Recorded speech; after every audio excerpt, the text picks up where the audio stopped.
and welcome to the R Editors Podcast Star Wipes. With me is my good friend Michael Kammes. Hello, Michael. How are you? It's good to see you here. Let's put up your title there. See if I can make that happen. There we go. Well, no. This was your old title. I think we should clear that and we should get a new one in for you. What do you think? Let's. There you go. There you go. Senior Director of Innovation at shiftmedia.io. How how is that like? How is that, man?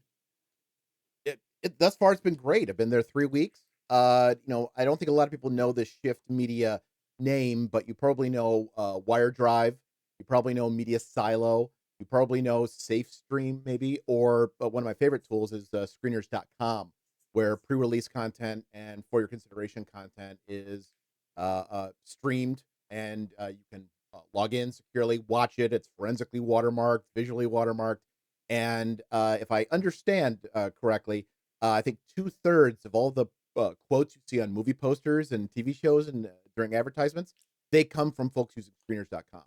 Oh, that's So wild. it's a really cool tool for that. Media Silo is really great for kind of light asset management, but it also allows you to collaborate with other folks as well for review and approve. So it's a fantastic company that's been around for 10, 15 years at this point. And there's a lot of new leadership there, and they needed someone who could speak the media and entertainment language. And that's where I am. So I'll be focusing on technical partnerships, business relationships, evangelism, education, those sorts of things. And it's really an amazing set of technologies they have under that umbrella, and it's really great fit for your knowledge base. Hey, I didn't put up my title here. We'll do that. That's right. Yeah, well, there's the one we use here. But I'll do the same thing you did. I'll do the same thing you did. I'll come on board with a company. I don't have a title yet for it. And it'll make sense in a second. I just took some about half my some of my time is going to be with the group called Colourlab.ai, and it's an artificial intelligence assistance around color. It's Mac only at the moment, Michael, but it's allows you to take a Final Cut, a Premiere, or a Resolve timeline and go back and forth with a really clean round tripping because it's just passing a small amount of metadata CDL back and forth. It's got some really cool workflows and it falls both into my editorial, my color background, as well as workflow based. Uh, Here's a secret, depending on when this gets out, there'll be a Black Friday sale. And sure as hell, it's going to show up on our editors, with the rest of the Black Friday sales because it's going to be big. We're going to do a lot of education around it because that's its biggest problem is getting somebody, and you and I will sit back, is getting somebody to be able to work fast with it. And the way I like to describe it is it's not a replacement for color work. It accelerates the not fun stuff, matching cameras, basic balancing, lets you get to the fun stuff, look development and secondaries a lot faster. But secondaries is something you have to learn beyond. So it still requires some color knowledge. There, we've And updated. Jeff, that's a great get for Color Lab, given your background, not only being a technologist, but also being creative and the education you do. I mean, there's not trying to just blow smoke up your you know what, but there really are only a few people like you out there that can mix all of these different things together and have that kind of perfect Venn diagram. So congratulations. Thank you. That's No, well, I took a lot of pointers from your book about looking for groups that overlap my skill sets. And one of the things that I wanted to do that we have not been doing is just some generalized housekeeping here, Michael. Um, so aside from us both having some new gigs going on, aside from the new episode of Five Things that everybody should tune into, uh, I think you're involved in a new podcast over at PVC. We may end up hosting the podcast of this over at PVC. Tell us a quick about the podcast, and then I want to kind of cover what we're doing this episode. Sure. I am now one of the three hosts on a new PVC Pro Video Coalition podcast. Uh, we don't know what to call it. We're tentatively calling it the Alan Smithy podcast, but it focuses around production and post production technology in the news, but it's focusing more on some of the things that are going to shape our industry. So instead of talking about, hey, here's this new $2 widget, we're talking about deepfakes. We're talking about LED stages. Talking about uh, not torrents, but Bitcoin and the various cryptocurrency and how that's going to transform our industry. And yeah, we're going to do it monthly, and it's hosted on PVC along with Scott Simmons over there, as well as Katie Hinson. Those are some smart people, some great people you're working with. Um, we've done that housekeeping. Let's talk about the housekeeping for today. We're going to do an FMK, and we want you to stay to the end so you can participate. The FMK we're doing today, so we're going to talk a little bit about some of the social media networks. We'll get deep into it when we do the actual FMK itself.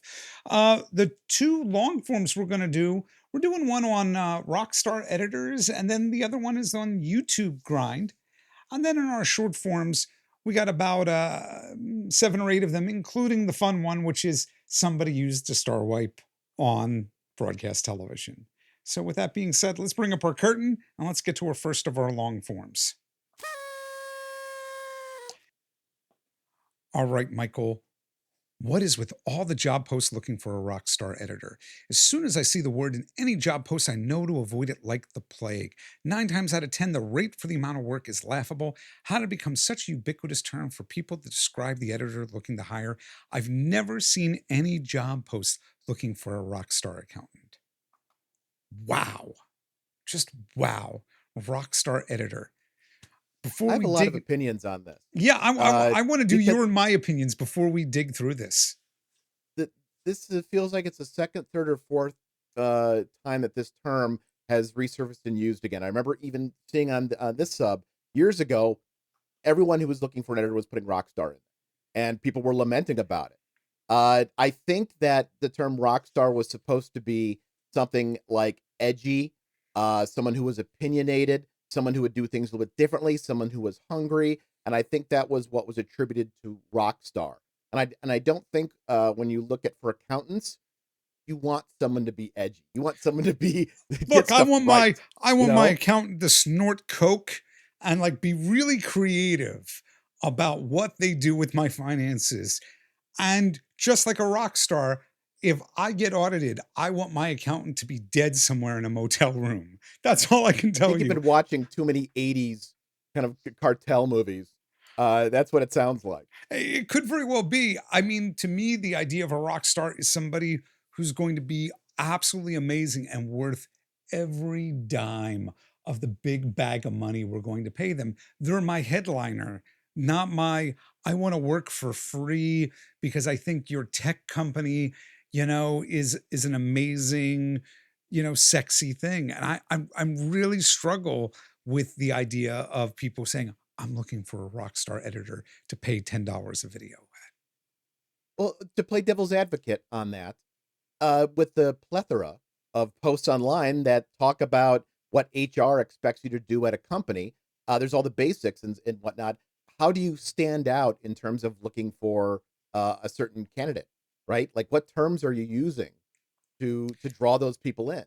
I would argue you don't. I would argue that you would use your network of the people who are really good. You ask people who's the best editor you know, and you try and recruit them with money.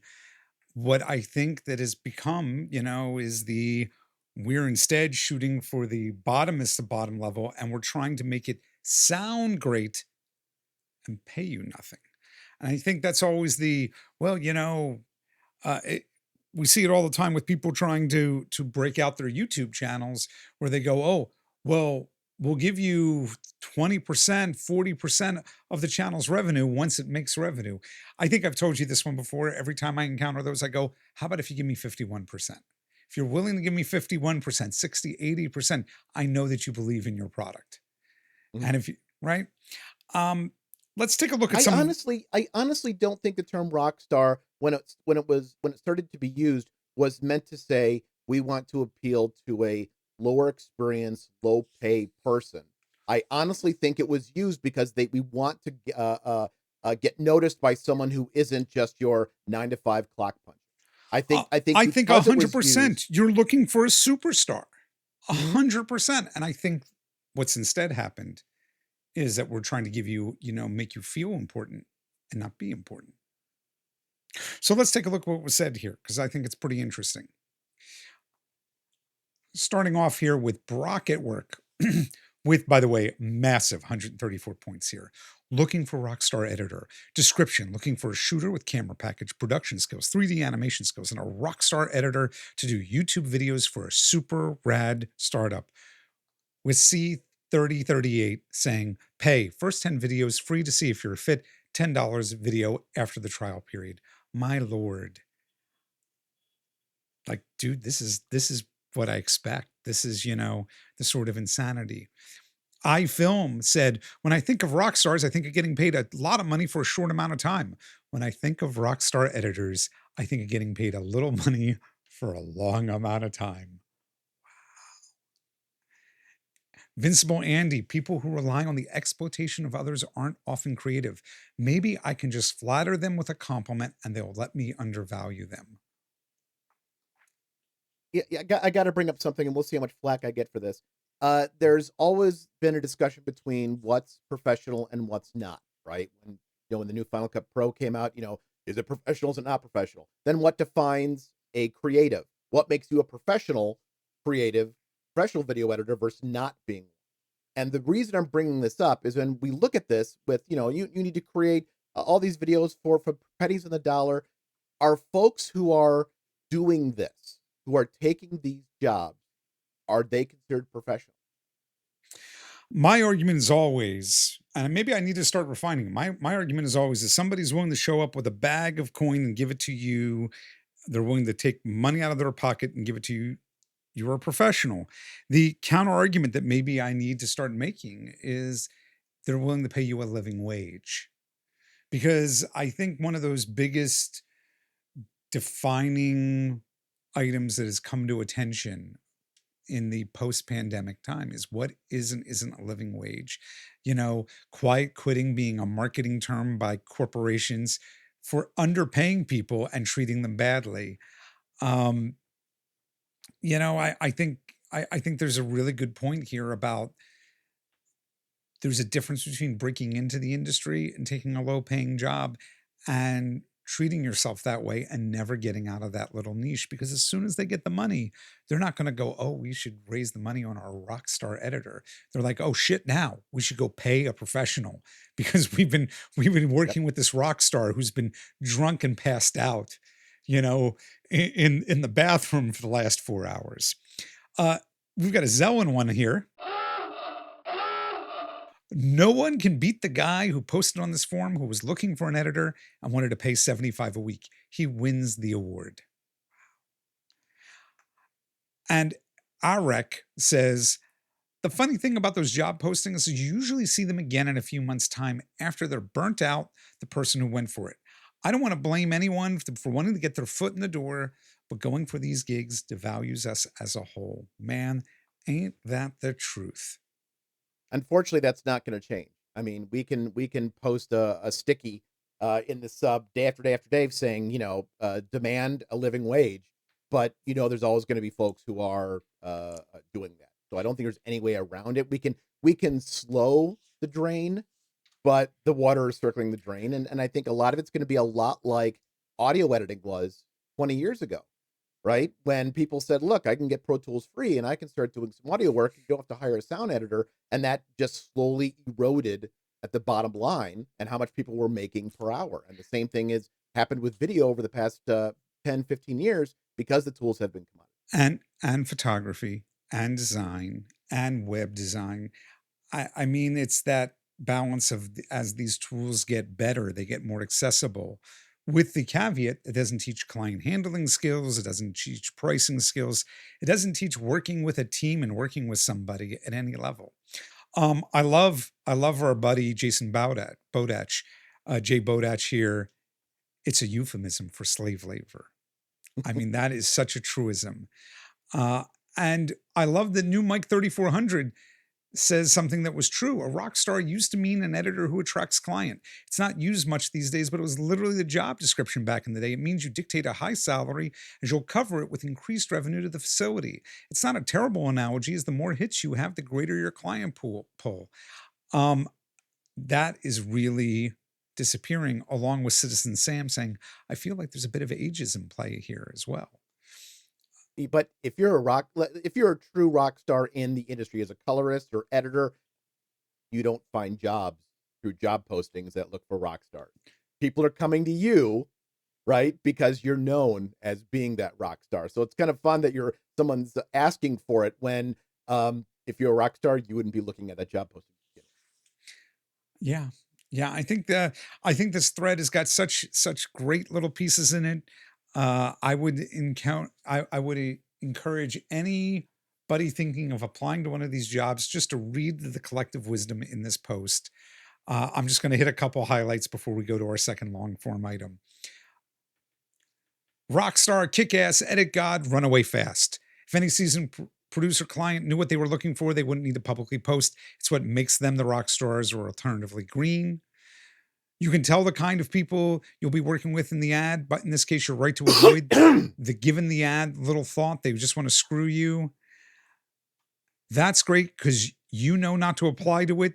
They do that with programmers as well. We're looking for a techno geek rock star who knows it all. That and Guru crack me up. Hey, back that truck up. All right. Back that up. Just because I mean, I have it on my license plate, so that makes it real. Yeah, but you've got Guru after the AV part, not Guru first. Man, you tell me, when you see somebody's Twitter bio, their Instagram, say Guru about some topic, aren't you instantly a little cynical?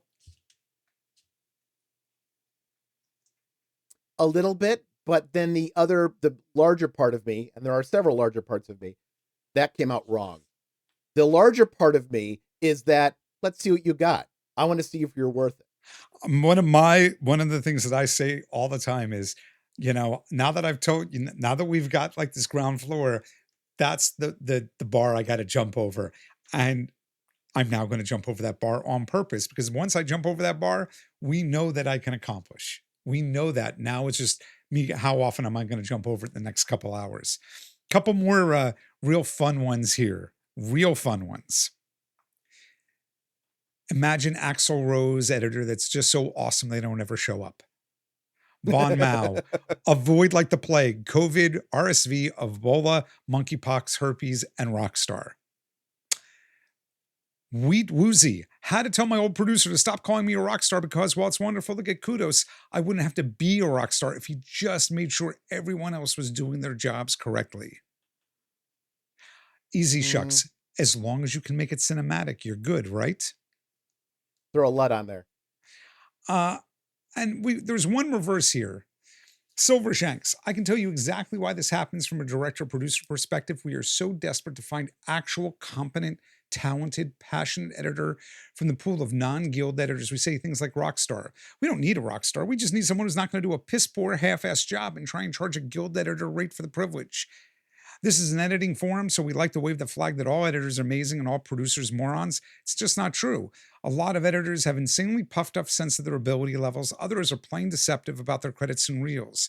A lot of you should be, a lot of you should be glad for the laughable rate jobs, because any production that has proper editing budget is not going to tolerate shoddy, lazy work. You'll be fired very quickly. Now, I agree with about two-thirds of that. Two-thirds of that as well.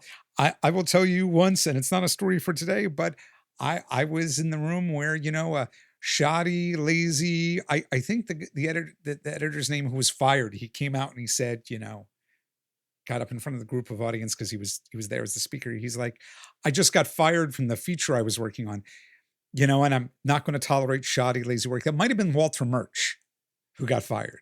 So, yeah, legit, literally got up in front of the audience and said, I just got fired from a gig earlier today.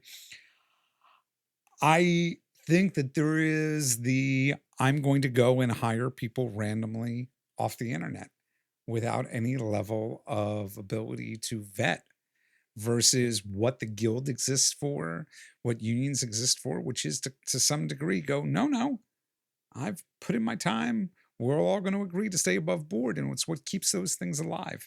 I think that, and it's why this guy got voted down, was because he used the concept that there's a lot of shoddy editors, and you guys should be lucky. Should be lucky to get these sort of jobs. I think part of this goes in trying to lump all editors editing all content at all skill levels into one lump. And there's a world difference between someone who's a non-union, I'm doing unscripted television, versus someone who's in the guild and doing a feature film, versus someone who's cutting YouTube video, right? And they all have some shared experience, but vastly not. And it's hard to lump that. It is very rare that I hear or see of an editor that is making a ton of money, and I've looked at their stuff, and in my opinion, it's just garbage. That's very rare. So that's I think the kind of third of this that I'd be like, I can't agree with that. But like every profession, there's got to be some people that aren't that good. There is, and there's also that. It's one of the real interesting asides is the people at the top of the game. They're getting the best actor performances with the best shot cinematography. Could argue that sometimes your best editors are the ones on those front lines at that lower level because they're not getting the perfect take. They're not getting the perfect anything. And then, sewing that into something good. And that actually, I think, is a perfect segue to our second long form. Let's put our divider up. Non-stop, short attention span YouTuber, low quality motion graphics, what a grind by Admirable Ad 7573. I recently gave an attempt at making a YouTube's reaction video just to see if I could, see what it entails, and is a nice challenge. I developed along a skill tree of cutting footage for commercials and documentaries. I'm not the animator guy, but I can make some nice titles, credits when needed. FML. This is way more intense than I figured. No pauses between the YouTuber talking, punching in on him with certain words. He says digital zoom, add a swoosh sound effect, add titles of individual words he says, and keyframe them one by one. Adding a meme, animating it, rotoing something to put in a toilet, PNG, add flush sound for 30 minutes plus timeline, non-shop, short attention span, low quality motion graphics. What a grind. If I need to upskill, so be it. But I've also learned that there are more efficient ways of doing things. So I'm asking the people who do this regularly for YouTubers, are you doing it mostly in Premiere, Photoshop, and After Effects like I was? Or is it faster in Final Cut 10 or Resolve? I bet there's already an AI app on the smartphone that does it all automatically. My brain tells me there must be an easier way to make the non-stop short attention span, low quality motion graphics. This is my first post on Reddit. Thanks for responses. I absolutely hate lyric video style shit. Wow.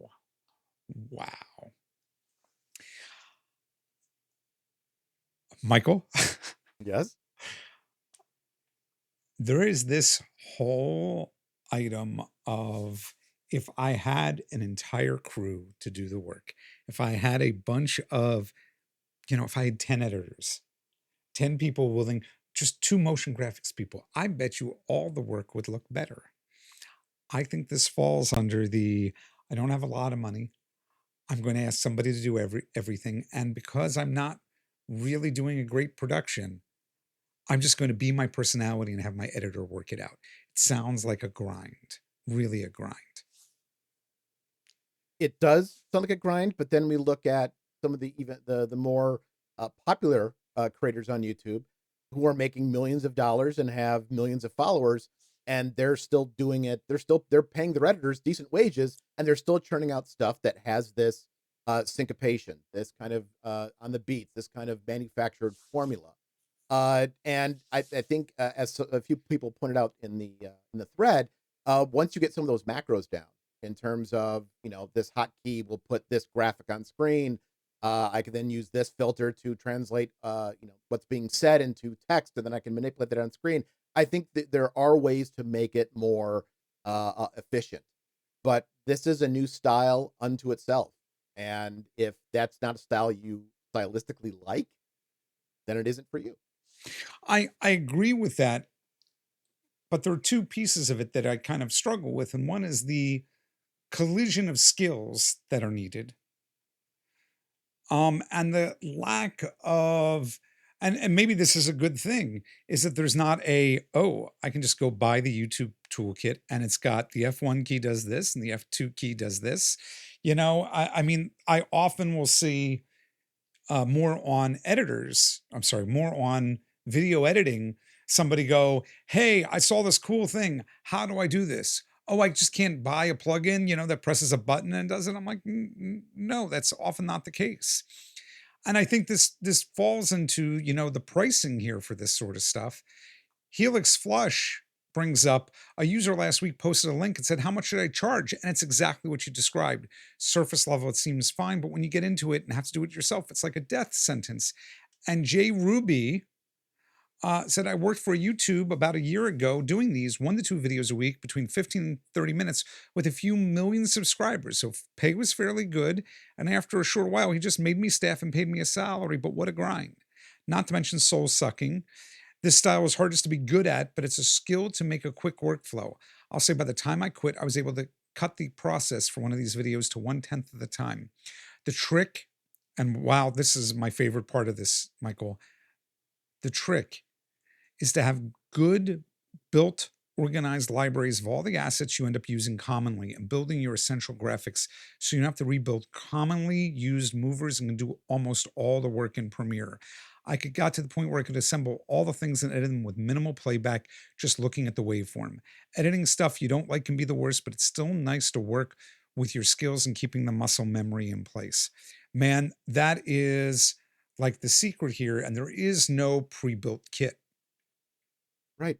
I think something else to be that we should be cognizant of is that just because it looks rough doesn't mean it is rough. And what I mean by that is, as professional editors, we want things to be perfect, knowing the techniques we learned coming up through the system, and this is the right timing, this is the right beat, and I don't want to have any jagged edges on that graphic, and we don't want to have a cut on that audio because you'll hear it audibly. I think that the aesthetic now says that's okay. Now, there are some inherent things that has to be done, right? You got to tell a story. It's got to be on some kind of beat. There's got to be beginning, middle, end, etc. Those things. But in terms of the visual aesthetics, I think the audience, the younger group usually, is much more tolerant to subpar material, at least visually and audibly. And I think that flies in the face of a lot of things that many creatives have been taught, older creatives, which is this has to be perfect or as best as we can. See, I would argue something different. I think it Mhm. depends on your audience, yeah, but I don't think it's an age-based item. And what I mean by this is I think if it's a narrative story in a certain type of milieu, commercial, because commercial can be a narrative story, I'm expecting a certain level of production quality. And when I go through this new, and by new, I mean the last 5 to 10 year outlet, I'm expecting a different level of quality for that entertainment. And, this is why unboxing videos exist. This is why, these sort of video thesis deconstruction of pieces exist, because what they've learned is they can do this rapid sort of cutting and not have to worry about continuity or anything. Jump cuts are like the word of the day. I think I once said to you, I saw this new product, a script, and I could take out all the ums and stuff. What happens when every fourth word, less than 4 seconds later, is a jump cut? How many jump cuts is obnoxious? I don't know how deep you're into Resolve, Michael, but they have a specific feature called a close up cut. And it looks at the shot. In theory, you're shooting over format. So you're working, say, UHD on an HD timeline, and you press a button called close up. It takes about 5 seconds, the next 5 seconds or so of footage, cuts it on top of itself at 100% quality, focused on the face. It's literally this sort of cutting as a single button. I'm stunned, by the way. Other editing tools haven't built in this feature because it's just so damned smooth and simple. Press a button, boom, it's that shot up on a higher track. I think this is that balance between what you self-develop and what the software does. And I think it's not the audience, it's the type of content that demands it. If I'm working vertical video and it's a face, a personality, as long as I hear the personality voice keep going, I'm fine. Let's keep looking back into the thread here. Potato recipe. I once edited a 3-minute video for an organization that has Snapchat Discover content. Hours for 3 minutes of content. Took way longer than I expected. That one was fun. This one is a call out for you and I from Henry Rudy. Get yourself an Amiga video toaster and just keep hitting those Kiki stock hammer wipes. Did you know that Kiki Stockhammer was in a Star Trek tribute band? No. It's What was the band called? like Warp 6, Warp 9, something like that. And her and the rest of the band all had names like First Officer, Commander, etc. And they had one of the most popular songs was called, I think, Suck My Spock. Yeah, if you look this up on Wikipedia, Kiki, who at last check was still at New Tech, and still did demo videos for new products and such, and also did the trade show route. But yeah, she was in a Star Trek tribute band. I recommend you check it out. But yes, that's a callback to one of the first video editing systems and one of the first evangelists of it, Kiki Stockhammer. Stinda. I edit reaction videos full time. Ask me anything. Not the style, actually. TV and movie reactions. It's pretty draining, though. Wabaroo. How many hours does it take you to complete a video? And is there a random video in the same style you could share? I'm always curious. Stinda then says, I edit for about a video a day, more or less. It's 2 to 8 hours. I become extremely efficient. My username is used so much online, I don't care about anonymity. With the cursory search, you could find the channel. Here's one I did recently. I think that is, absolutely worth people checking out to see not just what this content is like, but how long it's taking somebody who does it regularly, especially if you're foolish enough to price yourself out as a flat fee. Price yourself out as the day or 2 days as a minimum there. A lot of stuff like this. K-Steps. I feel like K-Steps is somebody I might know. Thank the gods I haven't had to work on this type of content. It'll be a cold day in hell when movie-going audiences develop this level of ADHD. I fear it might be coming or may already be here. Troy McClure's. God, I love Troy McClure. There are a lot of plugin packs for this type of content with kitschy effects and animation. It's the worst. It'd be great if somebody could link to those. Technicolor Dreams. Was it Mr. Beast that's been posted everywhere? I'd rather never make a video again than work on his stuff. Respect the guy, but do not want to look in his face longer than I have to. AV Guru 1.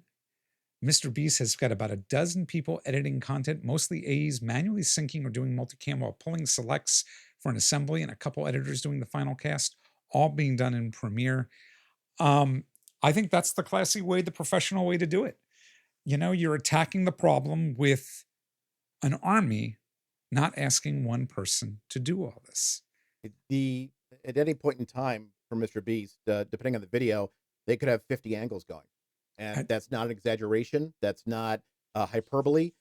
They have editors, someone taking 18 angles from 1 hour, from this hour to this hour. This other system's taking these 18 angles from this hour to this hour. And you hope time code is right. You hope that it's the right frame rate. You hope it's the right frame size. Because a lot of people who were shooting it happen to be volunteers. Some are on staff, don't get me wrong. But some of them are just like, hey, I want to be part of the Mr. Beast thing. And I'll show up with my phone and I'll shoot. Wow. Lot of similar responses in the rest of this thread. We'll just cover a couple. Slops. Creating Mogart's presets helps a lot. I made 30 episodes for a mildly popular YouTube series. It wasn't as overwrought as the OP describes, but plenty of digital zoom. I used Final Cut 10 because it was faster than Premiere. Ali is offline, as others have said. CC libraries and Mogarts help a lot. Cut It. I always like what Cut It says. Work intensity as well as hours per day are 2 ways an employer can obtain more from the worker. And that's why for more intense work, it needs to be slower and usually is. But yeah, I don't like that kind of work. It's cheap and sucks ass. Once you're bored of watching it and see through it, though, it's horrible. I'm trying to see if there's anything else that's really deep in here. I think we've covered the big ones. The big question I have, Michael, have you cut stuff? Like, I've not done a ton of cutting in this style, but I've cut stuff that is fast moving, lots of little pieces. It's always just a battle of time and what the delivery needs to be. And with each and every extra asset, especially when it's a one off, it's draining. Yeah, and I I think like most styles, you have to get acclimated to it, and that style doesn't appeal to me as a viewer, and my living wage doesn't depend on having to edit in that style. So I've never taken the time to say let's see if I can do this because it really there's no benefit for me doing it. And it's hard to relate in some aspects because it's not something that I enjoy. The one thing that I take away from this is somebody out there who can create a really dynamic plugin that can build a lot of these small pieces quickly would clean up. And I'll give you an example. I Like park Mr. on Horse. Mr. Horse Like is amazing. mhm, So's animation composer, I think it's called. right. But it would be the idea that no, where my playhead is parked, find that word, build that word in the color blue in this specific font, and put it on a spot of the frame. Because when I get to the next three words, I want each of the next three words to be their own individual Mogarted element in a different color, with a particular type of animation quickly. Things like Mr. Horse, things like Type Monkey, they're all amazing dynamic plugins, but none of them are truly directly responsive to the content that lies on the timeline. And that's sort of what I'm advocating. Did you ever get heavy into Apple Motion, for example? Yeah, for a time I was using that quite a bit because After Effects was just too hard to grok, and Motion made it a lot easier. Nice inclusion of the word grok. It's a Robert Heinlein word. I'm in the middle of rereading some of his stuff. Motion had the ability to set controls based on MIDI, set items, animations based on sound. It's still one of my favorite tools, and I just wish it got more love and attention.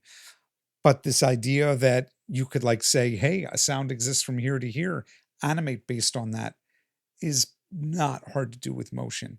It's just hard to do in all of our editing tools. All right, I think we've beaten this one to death. I think this is a great place to run our divider and take us to short form. Here we come into short form. I'm coming with us on screen for a particular reason, and it's this. You guys did it. I'm actually using a starred wipe, and it's going on broadcast television by Drew Hartley, who one day I hope to buy a beer or a libation of his choice. I've always used them just for fun, but today it's dumb, but it works from a senior producer. Live your dream, team. How does the I star want to be wipes? in that room when it was played for the producer or whoever with the star wipe and what was said. I would love to be in a fly on a wall to do that. I would too. It's the sort of thing that it, we came up with star wipes organically for this, and it turns out it got Drew Hartley to get it on the air. The mighty Hetfield, another great username, now gains you admittance to the exclusive Starwipe Club, located in the heart of industrial North Hollywood. Here you can rub elbows with the other Starwipe editors and enjoy leftover snacks from canceled and finished shows. Congratulations. And That's Drew then phenomenal. said, are there stale red vines and soggy turkey cheese Sammies? Wow. That is just, it's so true. You've seen piranhas feeding, right? Yeah. That's what the break room looks like when someone at the office calls all the editors and say they're done with their meeting. There's leftover sandwiches. Well, one of the rules there was always in, commercial editing, especially when there's somebody new, is they would bring out, lunch menus and they would go, oh, should I order something? And the really good editors would go, you don't have to, but if you order something, they'll feed me too. Otherwise, we'll just work through lunch. And invariably, the client was like, where would you like to get lunch from? Yeah, I'm feeling like some Chinese, some barbecue. Just you wanted to avoid the really carby pizzas and stuff during those times. Uh, But also make you sound like you're gonna starve. it If you does, ordered something, please, sir, I can then eat. but it's true because it's not the okay. The execs are done. Does anybody want to go in? And It's like, no, it gets billed back to the client at a high rate. This is a necessity if it's going to happen. My partner, my wife, worked at Fox when she was just getting into the industry, and she had someone that was kind of an executive assistant, and this executive assistant and her got along really well. So what would happen is, right when they were packing bags to leave, the clients to leave, she would call my wife. My wife would tell her whole department they're leaving, so they got kind of first dibs on whatever was Nice. left. Nice. And as someone who was, just one of her first professional jobs, living in an expensive LA apartment. Oh yeah, she said there were many, many times when that was what fed me that. No, that makes perfect sense. Uh, Procrastiblasta. Real talk. There should be at least one editor's bar in LA, and it should definitely be called the Star Wipe, with the mighty Hetfield going that or media offline. And see his pug nose face said the render bar, which Toronto says down the road from the progress bar where everyone's half loaded. And Procrastiblasta says, yeah, that's better. Star Wipe can be the signature cocktail, something unsubtle that makes you forget where you just were. And Hooded Ninja, no, I didn't forget to close my tab. It's still rendering. I mean, it writes itself, Michael. It writes itself. Have you watched that Apple series? Was it To the Moon? I'm drawing a blank on the name. Oh, Um, I'm watching it now. It's fantastic, by the way. it's fantastic, but one of the places they hang out is the astronaut bar. I forget what they call it, but and where it's all filled with astronauts because it's right near where NASA is. And I'm thinking that would be great to have an editor place. Wake Jedi brings up pics where it didn't happen. If that begs the question, if there's a wake Jedi, is there a woke Jedi? I'm not Or is there a getting in. sleeping Jedi? I'm not getting into that. I'm not. Um, I got a really weird transition to a serious show that aired, but if I say which one, I'll dox myself, says Wooden Bread. And Cascading Error says, put on your resume, successfully used a Star Wipe on television. I like that. On my resume, I have best whiteboard drawings in a meeting. Nice. So there's something to be said for putting those little wins on your resume. How about 12345 code to my luggage? Oh my God, it's happening. I love a good meme. I love a good office meme. Sawcap says, just realized there's not a default Star Wipe transition Premiere. I always thought it was there when I would need it. And Drew goes, DM me your email. I'll hook you up. God, that's fantastic. All right. This one might be a perfect spot for us to exit this one on. My personal favorite Star Wipe that I ever got to use was the movie Red Dragon. Spoilers follow. In the film, the killer chooses his victims from home movies. Been a long time since I've seen it, so apologies if I get the details wrong, but I think he worked at a facility that took home movies, shot on VHS, and edited them for the families. I was hired to take that edited footage, load it on Avid, add some 80s graphics. That would have been 2000, 2001. Not a lot of online templates. So I made my own star map in Photoshop and used one of the Avid effects to give it a trail as a keyframe to cross the screen. I don't remember if that part made it into the final film or not, but the film editor and I had a nice chuckle putting the Star Wipe in regardless. Sadly, I did not request credit on the film. I should have asked for the credit in the end crawl just for fun. Live and learn. If I'm not mistaken, that was the prequel to Silence of the Lambs. And the killer, I think, worked at a place that processed home movies that were then edited together. And he was able to see where these people lived and their lives, and he became enamored with them. And I remember him that being brought up several times, watching some of those movies. So I may have to go back and watch that. You should. I think the most important part of this shortcut, because we've gone way beyond it, or short form, we've gone way too far. Hey, Drew, congratulations, man. Thanks for living the dream. Let's return this back to what short forms are supposed to be, Mr. Kammes. Weirdest edit you've ever done with a project by I think that's Bang Nixon or L Nixon too. Sometimes when you have nothing to work with, you really have to do some weird tricks to make something work on screen. Tell me yours. Mine would be for a news piece. I edited for a reporter. I had to show on screen how one company gave another money for a secret transaction with no video of either company beside their logos. My answer was to have one logo slide out with a little hand with cash, give it to the other logo who also had a little hand popping out, very Monty Python like. Surprisingly, the producers didn't care. They put it on air, and it definitely gave me giggles every time I saw it.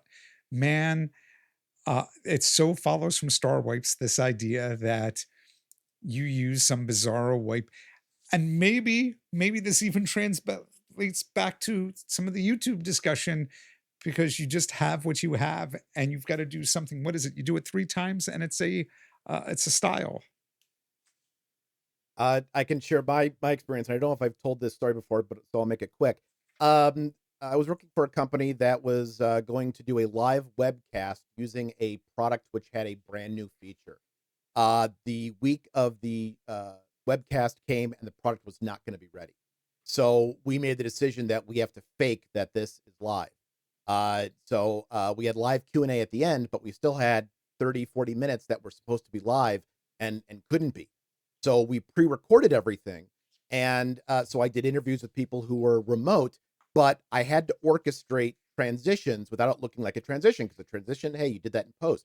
So because a lot of them were web conferencing conversations, I used the mosaic filter in Premiere.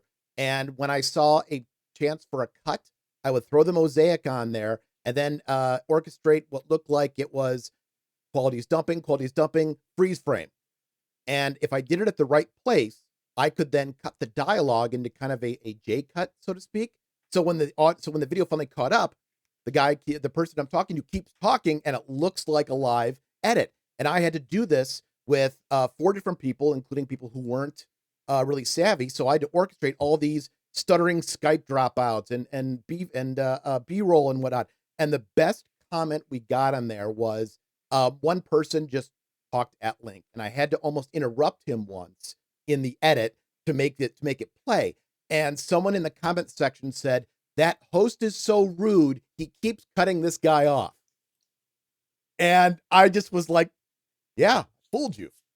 So that was that. And That's someone great. who's not a full-time editor by any stretch, the fact that I could convince everyone that this was live when actually it was done in post, was great. I love that. I love that. Hey, let's switch topics. Oh, you don't have a weird edit that you've done? Oh, weird edit I've done. Man, I've done so many. I'm trying to think of like what is the most bizarre.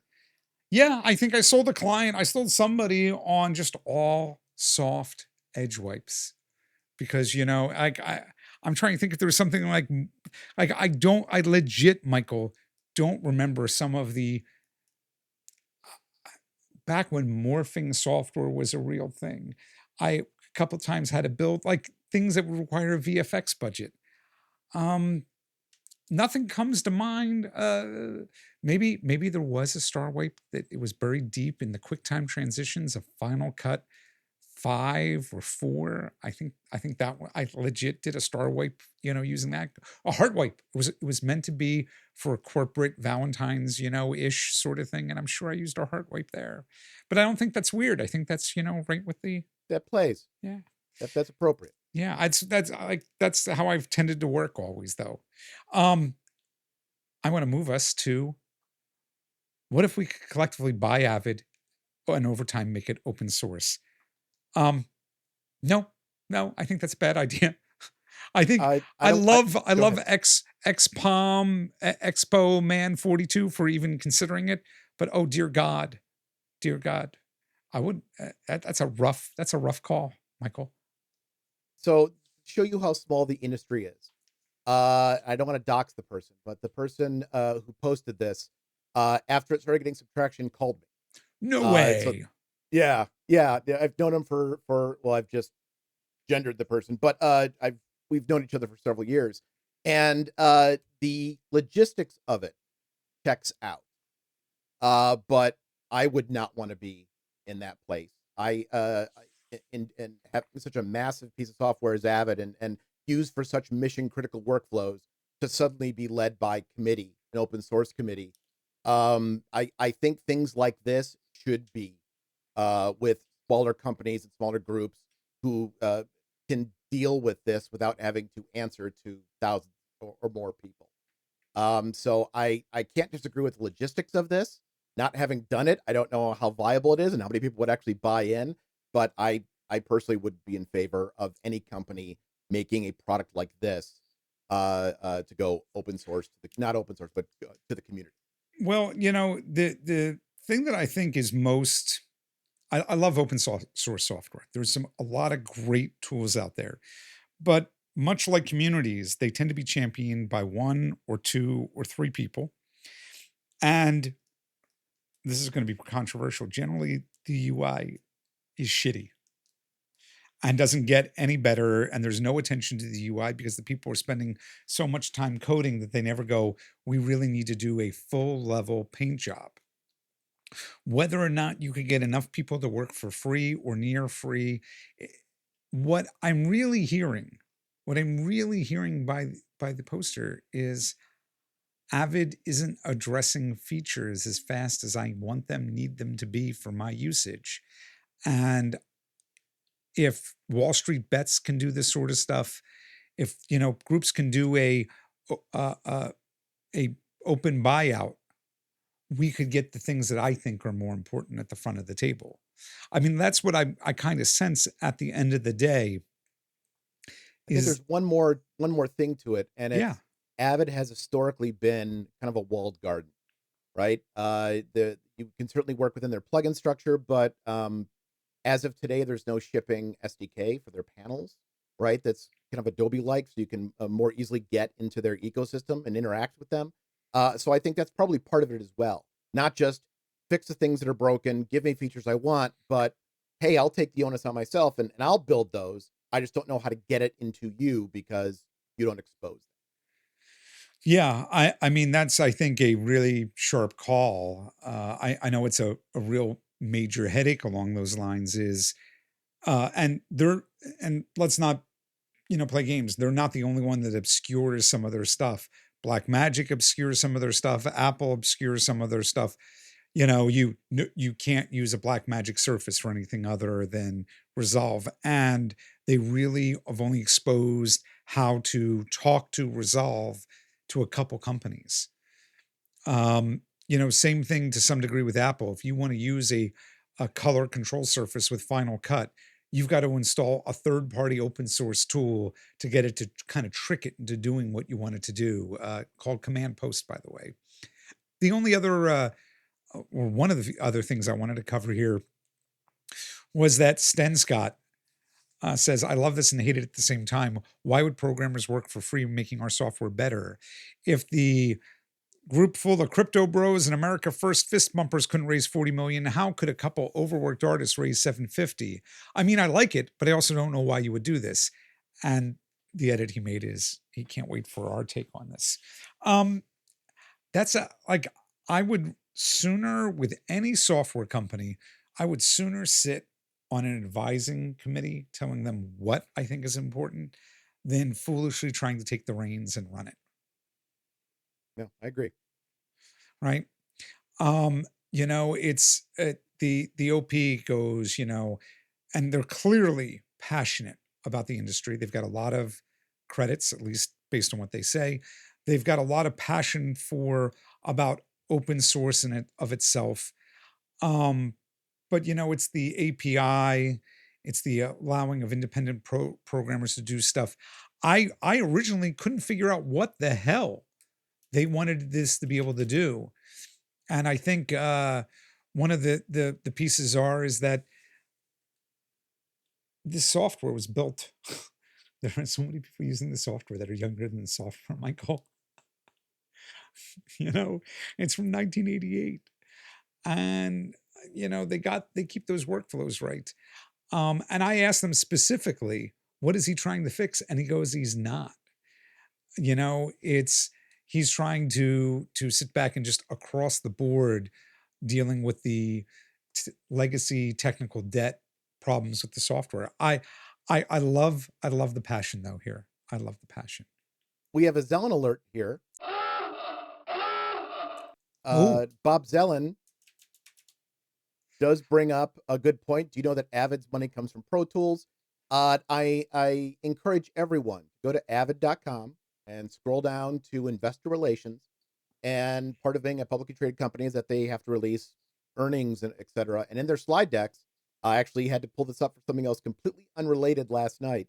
I believe slide 11 in one of their most recent slide decks actually shows how many tens of thousands of users are paying for Media Composer, how many are using Pro Tools, and Pro Tools dwarfs what Media Composer. If I'm not mistaken, Media Composer, I think there's about 90,000 concurrent subscriptions right now, and Pro Tools has, I don't know, 5, 6 times that. the one thing though, Michael, is the most profitable part of their business is their shared storage, and Media Composer drives that. But yes, but that is also a separate subscription, right? Just because you buy storage doesn't mean you get I seats of Media absolutely, Composer. absolutely agree. Absolutely agree. All right. Let's take a look at another. That awkward moment where you meet the on-camera talent you've been editing for months and you know well, but they have no idea who that you are. Share your story, says Silvershanks. It's happened so many times where I meet the person whose footage I've been editing. I've seen their whole process, the good takes, the bad, the bloopers, the breakdowns, and now I'm standing in front of them editing something weird like, hey, saying something like, you don't know me, but I've been watching you for months in the edit. Anyone got good stories? I'm not going to name the actor. The actor has been in a of number of films. I'm not sure if he's been nominated for an Oscar, but I wouldn't be surprised. And I worked on a piece for like a month. Just a short indie film, Michael. And I got to know every annoyance, every micro expression. And then because the guy who directed the film and wrote it was friends, we sat sometimes in the edit with him, sometimes even afterwards, celebrating the release of this. And it was surreal because I'd read the guy's face so many times that it was like, oh, he's bored. I can tell. I don't know if you've ever I like dealt with something like that. It's been more personality based. Like early in my career when I was doing a lot of sound work, I'd see the same actor's face on the screen over and over and over in that one scene. And you'd get to kind of, oh, I guess this is how this person is, right? And then you meet them in real person and like they're complete jerks or complete nice or complete a 180 from what their character was. I remember my wife telling me a story when she worked at Fox. House was on the air, and Hugh Laurie would go there and work out in the morning because they would shoot on the lot there. And she was amazed. Someone came up to her, my wife, and said, "Do you know he can walk fine? Nothing's wrong with his leg." Like they had watched Dr. Gregory House so often with that limp that they just figured, "Oh, that's got to be real." So it's not just editors that get that. I'm sure that the one there that's always interesting is the people who don't realize he's English. And interestingly, he's walked with such a um, deficit, requiring a cane that he later on complained that he had knee and lower back pain from faking that walk for so Well, many years. Vicodin, he should have plenty of Vicodin for that. Vicodin's a magic stuff. It's definitely a surreal moment, and it's definitely the difference. They could be the worst person on camera because they're under the pressure of performance and a great human being outside of that one spot. It's hard to tell, but it's definitely a surreal experience to get to be familiar with somebody and then experience them in person. I guess the difference between Zoom and being around people I is it wonder if any editors in our industry who work on adult films uh is it even more uncomfortable, or because you're so immersed in that's just part of the work, right? Part of the work is someone's going to be nude on camera. If there's still that same weird dynamic, or if that point you're just kind of just numb to it and hey, it's just, hey, good to meet you. I just that would be interesting. I that would be that would be wild. Not interning in LA in the 90s, while I was still in film school, was working in LA as an editor. I got offered some blue work and I turned it down because I'm like, of all the things in life, this is not the thing I would like to be bored of. Be just, like, oh no, that's just, it's like I don't want to drink too much beer and I don't want to get I know there's something wrong in my life if pornography is now just dead to me. That's one of those items. And I think that leads to this next item here, uh, in a really fun way. Thanks to the editors who rant and bitch about everything standing in the way of just having exquisite fun with the footage by Mega Mega Super. I've been an editor for many years, sometimes taken personally, and been hurt by incompetence, unprofessionalism, impoliteness, and all the other numerous unwholesome things clients and collaborators can throw at you. Listening to all my colleagues here, evidently, and this is the most important part to me, Michael, go through the same ordeals and tribulations has given me some perspective and has brought some levity to experiences that otherwise pull me down. I'm not alone. You're not alone, even when in solitary juxtaposition with belligerent client. Thanks. I think that's the whole reason to come to our editors is that we see that our suffering isn't solo suffering, it's shared suffering. I'm just reminded of that Kevin Smith quote from one of his favorite movies of mine, Chasing Amy, which is says, "No, that is a shared moment," and it completely is. And I think for a lot of folks who are now working remotely, it's hard to get, it's hard to level set your social and career barometer when you're working at home all day and aren't seeing a lot of people or interfacing with other companies and other clients.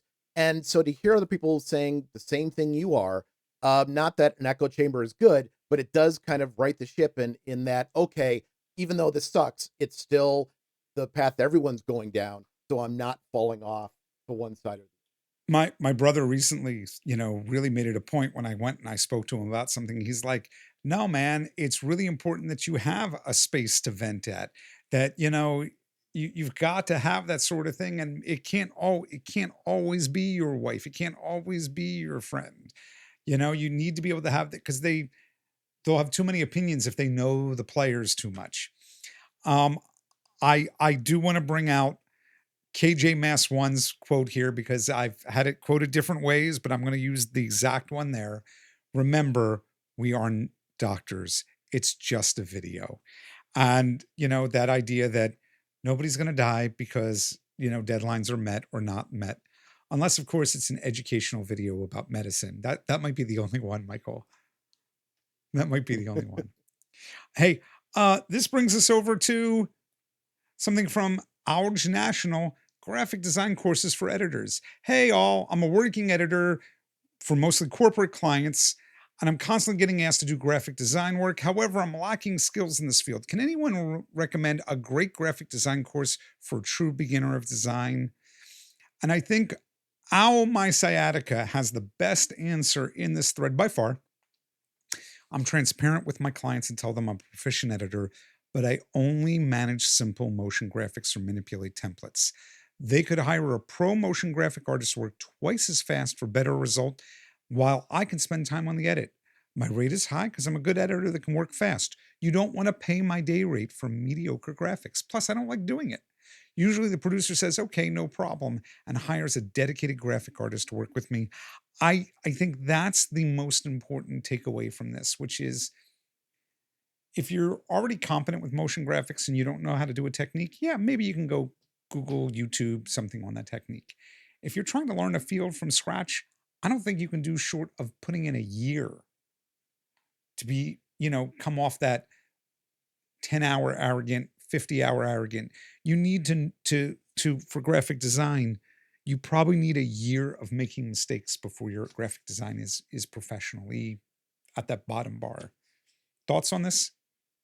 well, I see the OP because that's always been my deficit, which is motion graphics and even basic typography. It's just I don't have an eye for it. It's like interior design.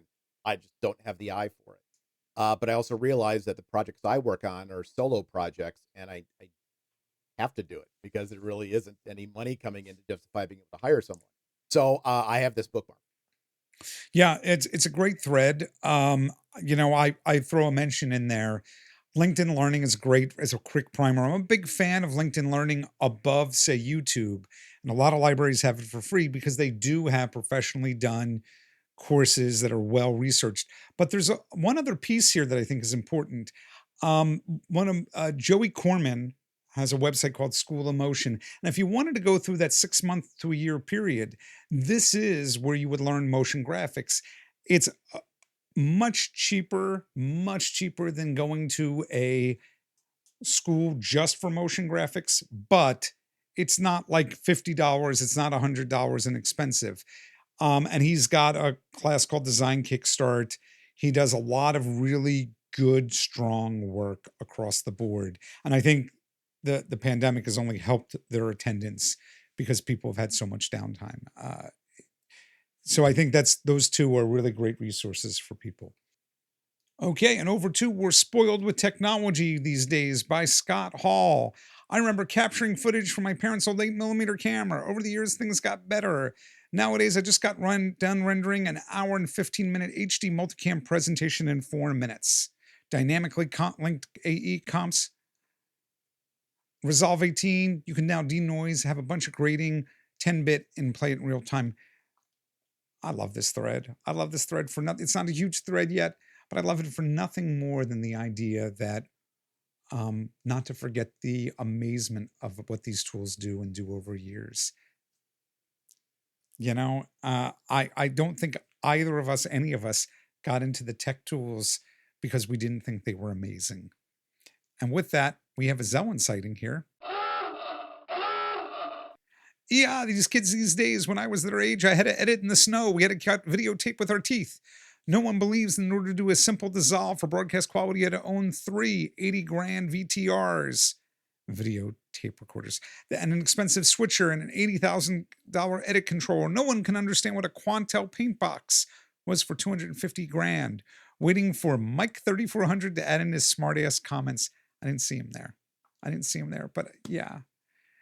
I think that's the important part about knowing the heritage. What is it? The one I remind my wife and other people all the time, Michael, not only did they go to the moon on 16K, that the watch on their wrist probably has more RAM than what they landed on the moon with. And that blows my mind. That brings us over to made a mistake at work, but the boss has some responsibility as well. Mostly, they screwed up the spelling of something because there was no QC being done. I know in a perfect world I should proof my edits. Most days I don't have the time. I have a real sharp opinion on this one, Michael. I don't think any of us should QC our own work.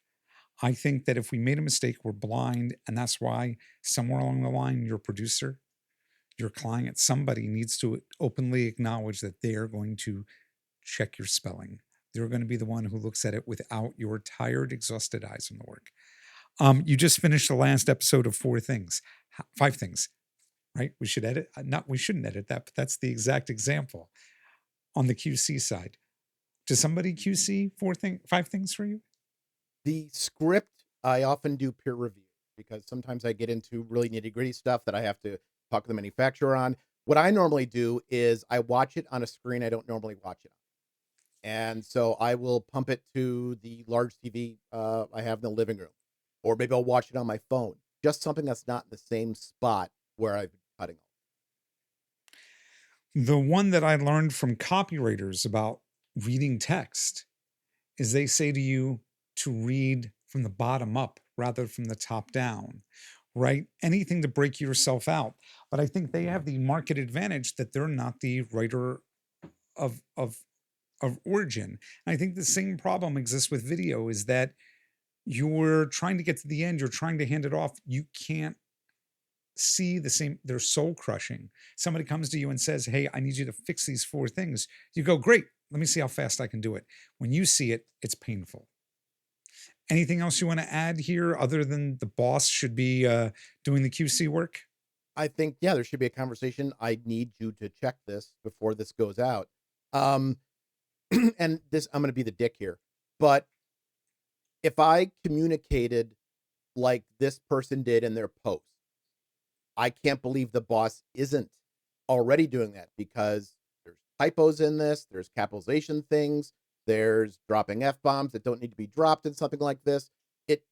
This doesn't scream someone who's a perfectionist. And I would agree. I would go ahead. That I agree with 1,000%. You know, that this concept of how we're perceived so screams out in the post. Realistically speaking, this person, I'm assuming, doesn't have the experience to say to their boss, I need help. I can't do it all. And it screams out in Yeah. the post as well. Let's move over one because we're running tight on time. What certifications are worth, if any? Are there any worth? Well, as someone who has certifications, Me, yes. I teach certification classes. I will Yes. quote myself, and I'm going to do it with all fun here. It's a differentiator, not a job level certification. It merely means you have some level of competence across the tool. Government and educational sector jobs, they like that piece of paper. It doesn't mean you actually know how to tell stories or deliver on a deadline.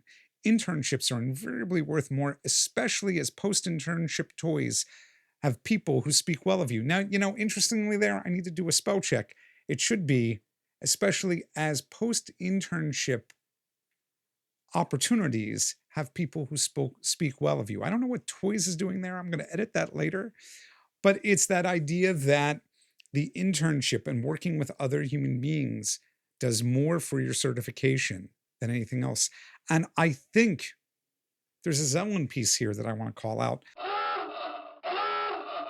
There are no opportunities to edit at a higher level. We are the industry. You have to pay your dues. You have to get in, suffer, work hard, make mistakes. It's important to understand that someone has no formal education but put the time and effort to learn and work their ass off will be light years ahead of a kid with his PhD in film and communications.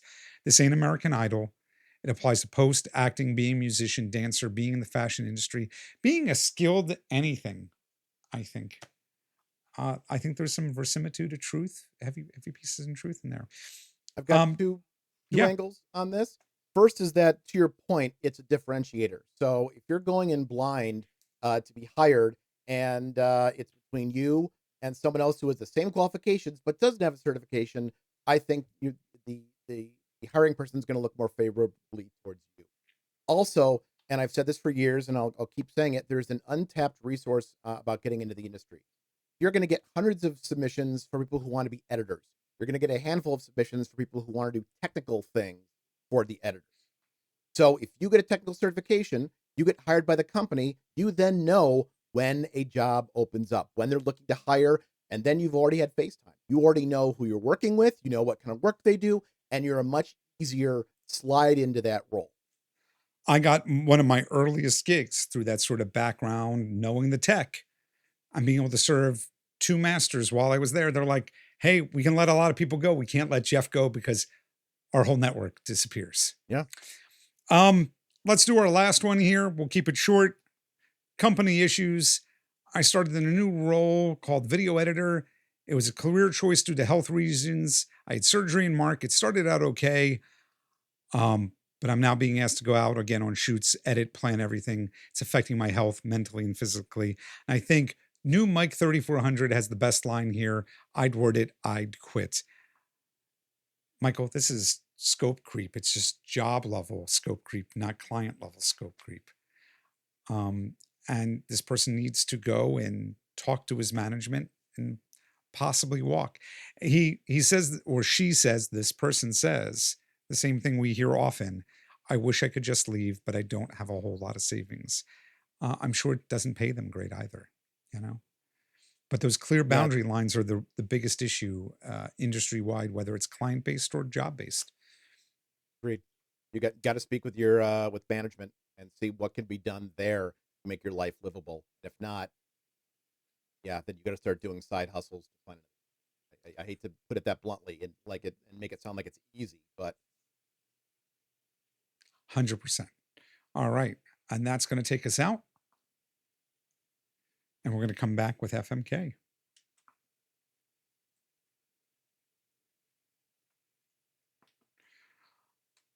All right, Michael, FMK this week.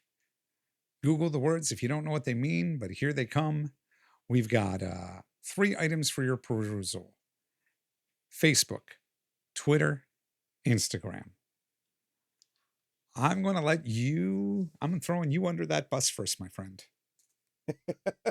Okay. For my F, it's going to be Twitter. Just like you only have a certain number of characters, it's going to be brief. So I'm okay with that. M is going to be Facebook, and there's a reason for that. A lot of the information that I like to share is verbose, and needing to knock that down to a certain number of characters or a number of images is really difficult. In addition, you have the groups feature on Facebook where you're getting many more like-minded people without having to search for a hashtag on Twitter. I know it's kind of the old fogies social network at this point, but it's got so much that's conducive to how I want to communicate. So I would marry that. In terms of kill, I would kill Instagram, mainly because if I want to talk about codecs, not a lot of images for me to come up with for codecs, right? I don't need to stand in front of a computer and model because there's my picture, right? Where the image is more important than the information that's being conveyed via text. I also think it's a little disingenuous to have a graphic with text. Kind of defeats the purpose, I think.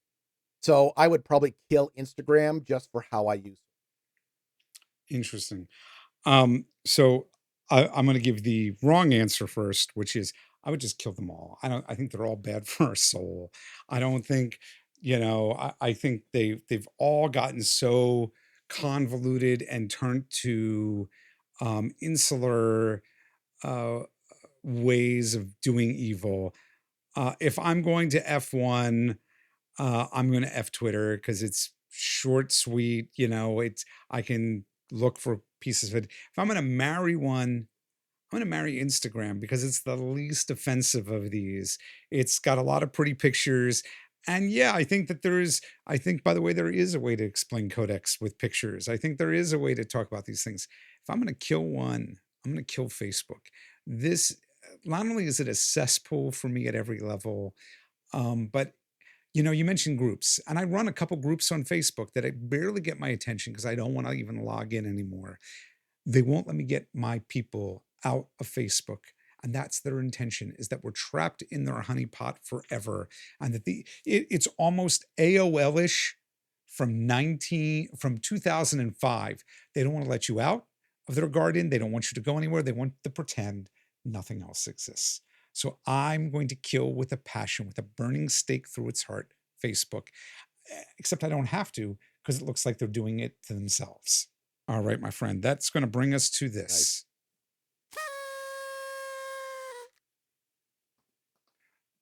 Time to wrap. Michael, by the way, congratulations on the new gig. Thank you so Um, much, Jeff. I where appreciate it. where can Folks there people seem find you? great thus far. Oh, where can they find me? 5thingsseries.com. We have our new episode that dropped a couple weeks ago. Highly recommend checking it out. Like early, share often. You can also check me out at michaelkammes.com or at Michael Kammes on the socials. And you can catch me on the road with Shift Media. That's at Shift Media or shiftmedia.io. That's outstanding. And my name is Jeff Greenberg. I'm the lead mod here over at our editors. That's not Michael. I don't want Michael's one here. I want mine. There we go. I have yet to have a title, but it's working around editors. It's working around education. We've got the word strategist somewhere in there. I'm still not sure where it's going to end up. You can find me at Film Geek on Twitter or Facebook or Instagram because I'm Film Geek everywhere. And I'm even beginning to play with Michael. What was it? Mastodon? I don't want that up. Mastodon, yes. Yeah, I want that up. There we go. I'm playing with Mastodon. And that brings us to a wrap of our editor's discussion before Thanksgiving week. Where are you going to spend Thanksgiving? We're apparently having people here. 2 more people just were added. So we're going to have 8 or 10 people here. Oh, that's And outstanding. it's going to drive the dog nuts. See how it goes. We're having about 8 or 10 people here. We've already got the food ordered. We're not cooking it ourselves. We're just going to go pick it up. So with that, I think whether or not you're US centric or not, we hope everybody is doing okay and staying healthy. And until next time, this has been Star Wapes. Thanks for watching.